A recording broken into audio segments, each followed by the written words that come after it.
Hi viewers, welcome to Jania media. నేను మీ Chandu. So నాతో రాజా రవీంద్ర గారు ఉన్నారు, ఆయనతో small chit chat. Hello sir, hi అండి. ఎలా ఉన్నారు? బాగానే ఉన్నా సార్. మిమ్మల్ని ఎప్పుడు చూసినా కూడా చిన్న షివరింగ్ వస్తుంది, టెన్షన్తో పాటు మీరు ఏ పని చేస్తారా అంటే ఏ పంచులు వేస్తారా ఏంటని చెప్పి చిన్న భయం ఉంటుంది. అంటే ఎప్పటి నుంచో చూస్తూ ఉన్నాము. సో ఇప్పుడు ఇలాగే ఉంటారా సార్ సరదాగా, లేకపోతే మనుషులను బట్టి అలాగా బిహేవ్ చేస్తూ ఉంటారా? సో ఏంటి ఎలా? ఎప్పుడు లైఫ్ లైట్ అంతే అంతే అంటారా సార్? అంటే మామూలుగా ఇండస్ట్రీలో ఎవరిని అడిగినా కూడా ఏ పెద్ద హీరో పక్కనైనా రాజా రవీంద్ర గారు ఉంటారు, ఆయనే చూసుకుంటూ ఉంటారు. ఏ హీరోకి సంబంధించిన మ్యాటర్ బయటికి రావాలన్నా కూడా రాజా రవీంద్ర గారే మెయిన్ అని అంటూ ఉంటారు కదా. సో ఒక పక్క యాక్టింగ్, ఇంకో పక్క హీరోలకి మేనేజింగ్, ఇవన్నీ సో ఎప్పటి నుంచో చేస్తూ ఉన్నారు, ఇండస్ట్రీలో ఎప్పటి నుంచో ఉంటూ ఉన్నారు. అంటే ఇప్పుడు బోర్ అనిపించలేదా, అలసట రాలేదా? మనం ఎక్కువ ఫోకస్ యాక్టింగ్ మీద పెడతాం కొంచెం ఈ టైప్లో ఏమన్నా? యాక్టింగ్కి ఆ వ్యవహారాలు చూడటానికి సంబంధం ఉండదండి. సో నేను ప్రౌడ్గా ఫీల్ అవుతాను, నాకు ఇష్టం కూడా. ఎప్పుడు బోర్గా ఫీల్ అవ్వను. పెరుగుతూనే ఉన్నాను. నా ఇంకా ఆర్టిస్టుల డేట్లు ఇంకా చాలామంది అడుగుతూనే ఉన్నారు. సో అది నా సక్సెస్లో ఫీల్ అవుతుంటాను. ఓకే. అండ్ ఇప్పుడు చూసుకుంటే షో టైము అండ్ మీరు పక్క బిజీగా ఉంటూనే మంచి మంచి క్యారెక్టర్స్ చేస్తూ ఉంటారు. బట్ ఎంటర్ క్యారెక్టర్లో మాకు తెలిసిన తర్వాత దోల్ నాగేశ్వరరావు అనేది బాగా క్లిక్ అయిన క్యారెక్టర్. ఆ క్యారెక్టర్ కూడా మీరు బాగా సో అంటే ఇప్పుడు నేను కాసేపు క్రితం మీరు ఉన్నది అది మ్యాచ్ చేసుకుంటే ఓకే సార్ ఆల్మోస్ట్ అలాగే ఉన్నారు కదా కొంచెం అనిపించింది. సో మీరు ఆ క్యారెక్టర్ని ఎంతవరకు ఎంజాయ్ చేస్తారు సార్? అది కాకుండా ఇంకా మాకు తెలియని అలాంటి ఎస్టాబ్లిష్ క్యారెక్టర్స్ గురించి చెప్పంటే ఏం చెప్తారు? కాదు, హరీష్ నాకు బాగా క్లోజ్. నాకు ఉన్న ఎటకారాన్ని బట్టి ఆయన నాకు క్యారెక్టర్ రాశాడు, అది క్లిక్ అయింది. ఆ తర్వాత ఏ డైరెక్టర్ అలా రాయలే. ఈ మధ్యన ఏదో మిస్టర్ ప్రెగ్నెంట్లో ఏదో అటువంటి క్యారెక్టర్ ఒకటి రాశారు, అది బాగా రీల్స్లో వైరల్ అవుతుంది. అలా రాస్తే అలాగే నాకు ఆ క్యారెక్టర్లు ఇష్టం బాగా. అది మిస్టర్ ప్రెగ్నెంట్లో కూడా ఏంటంటే దొంగలు పడ్డారంటే అదే మీ పుట్టింటోళ్ళు ఏమైనా వచ్చారేమో అని చెప్పేసి ఆ పాలోడు వచ్చి అమ్మగారు లేరంటే పోనీ నేను వెళ్ళి అమ్మగారిని పిలుస్తాను, టీ పెట్టి తాగుతాను. సో అంటే ప్రతిదీ కూడా డైరెక్టర్ రాసిన దానికంటే రాజా రవీంద్ర గారు కొంచెం దాన్ని ఏమైనా మోడిఫై చేస్తారా? అంటే మామూలు లొకేషన్లో వస్తే చెప్పేస్తా, టేక్లో కూడా చెప్పేస్తుంటాను. వాళ్ళు నవ్వి బాగుంది సార్ చేద్దాం అంటుంటారు. ఓకే. ఎక్కువ అంటే ఇందాడ కొంతమంది మీడియా మిత్రులకు మాట్లాడినట్టు కూడా సార్, ఈ మధ్య ఓటీటీలో ఎక్కువ సినిమాలు హిట్ అవుతున్నాయి. అంటే థియేటర్స్కి రాని వాళ్ళు కూడా ఓటీటీలో చూస్తున్నారు. సో మీరేం చూస్తారు యాజ్ ఏ ఒక ఇండస్ట్రీలో ఉన్న పర్సన్గా? ఈ మధ్య ఎక్కువ అందరూ కూడా సినిమా థియేటర్స్కి రావటం కంటే ఎక్కువ ఓటీటీలో చూసుకుందాంలే అన్న మైండ్ సెట్కి వచ్చేసారు. ఉన్న ప్రాబ్లం ఏంటంటే ఇప్పుడు నేను నిజంగా సినిమాకి ఫ్యామిలీతో వెళ్ళాలనుకోండి, ఈ ట్రాఫిక్లో నా దగ్గరికి వచ్చి వెళ్ళి ఆ కార్ పార్క్ చేసుకుని పైకి వెళ్ళి సినిమా చూసి, అంటే ఎక్కువ సింగిల్ థియేటర్స్ కన్నా ఇవే ఎక్కువ ఉన్నాయి కదండి మనకి ఈ మల్టీప్లెక్స్లు వచ్చేసాక. సో అది ఒక పెద్ద ప్రాసెస్. అంటే బాగా ఏ సండేనో సాటర్డేనో టైంపాస్ అవ్వట్లేదంటే థియేటర్కి వెళ్ళి పరిస్థితి ఉంది తప్ప, లేకపోతే చేతిలో ఫోన్లో సినిమా చూసేస్తున్నారు. అరగంట ఖాళీ ఉంటే సినిమా చూసేస్తున్నారు. ఏదో ఫ్లైట్లో 2 hours పని ఉంటే డౌన్లోడ్ చేసుకుని చూసేస్తున్నారు. అలాగే ఇంట్లో ఎప్పుడు ఏ సినిమా కావాలన్నా ఆన్ చేసుకుని చూసేయటమే కదా. దానికి బాగా అలవాటు పడిపోయారండి.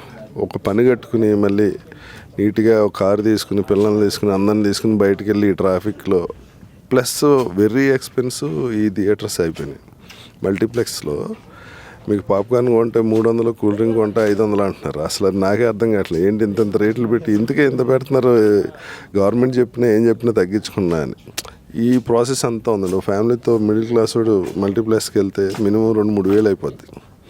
ఆ బడ్జెట్ కూడా చూసుకుంటారు కదా, అది మెయిన్ రీజన్ అనుకుంటా. దాంతో ఏంటంటే కంటెంట్ బాగుంటే కానీ సెలెక్టివ్గా వెళ్తున్నారు, అది ఇబ్బంది అయిపోతుంది ఫ్యూచర్లో. Okay sir. అంటే మామూలుగా యాజ్ ఏ మీకు ఎప్పుడైనా అలా ఫేస్ అయ్యారా?